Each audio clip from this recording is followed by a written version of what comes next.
બોટાદ જિલ્લાની 75 જેટલી પ્રાથમિક, માધ્યમિક અને ઉચ્ચતર માધ્યમિક શાળાઓ તથા કોલેજોમાં શાળાકીય લેવલે ભગવદ્ ગીતા વિષય તરીકે ભણાવવાનું ફરજિયાત કરવામાં આવ્યું છે.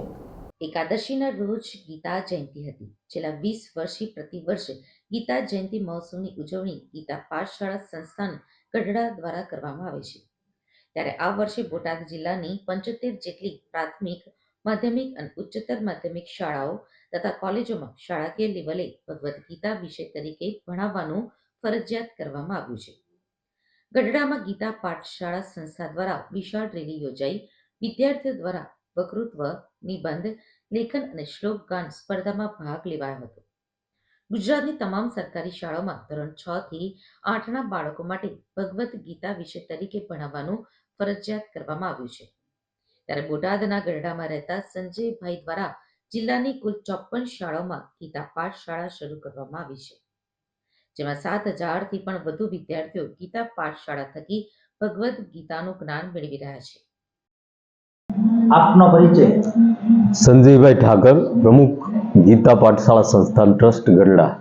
જે ગઢડા MM હાઈસ્કૂલ ખાતેથી ભવ્યથી ભવ્ય રેલીનું આયોજન કરવામાં આવ્યું છે, શું છે વિગત જણાવશો?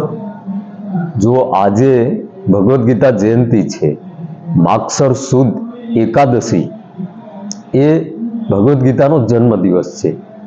ગીતા પાઠશાળા સંસ્થાન ટ્રસ્ટ છેલ્લા 20 વર્ષથી ગઢડા મુકામે ગીતા જયંતિ મહોત્સવની ઉજવણી કરે છે. એની પાઠશાળાઓ એ વિવિધ બોટાદ જિલ્લાની અને બીજા જિલ્લાઓની પણ વિવિધ પાઠશાળાઓ ચાલી રહી છે. આજે એ પાઠશાળાઓના વિદ્યાર્થીઓ વચ્ચે યોજાયેલી જે સ્પર્ધાઓ છે, નિબંધ લેખન, વક્તૃત્વ, શ્લોક ગાન, એ બધી સ્પર્ધાઓના સ્પર્ધકોને આજે ઇનામ આપવાના છે. એ કાર્યક્રમ એ બપોરના છે.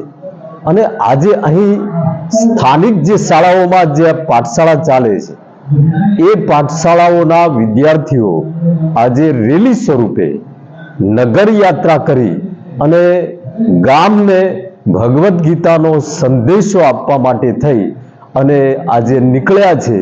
એ આ નગર યાત્રા, એ રેલીનો અમારો આજનો આ હેતુ છે. તો તજજ્ઞ સંજયભાઈ દ્વારા જણાવવામાં આવ્યું હતું કે સંસ્કૃત શ્લોકોનું આ પુસ્તકમાં ગુજરાતી ભાષાંતર આપવામાં આવ્યું છે. આ ઉપરાંત ધોરણ 6 થી 8ના બાળકોને ભગવાન શ્રી કૃષ્ણ સંબંધિત પર્યાવરણ જાણકારીઓ પણ આપવામાં આવશે. આ પુસ્તકનું નામ સચિત્ર ગીતાના સિદ્ધાંતો અને મૂલ્યો રાખવામાં આવ્યું છે. જીવન મૂલ્યોના પાઠ ભણાવતા આ ગ્રંથને અભ્યાસક્રમમાં સામેલ કરીને બાળકોમાં જીવનના મૂલ્યો અને કર્મના સિદ્ધાંતને દ્રઢ કરવાનો ઉદ્દેશ્ય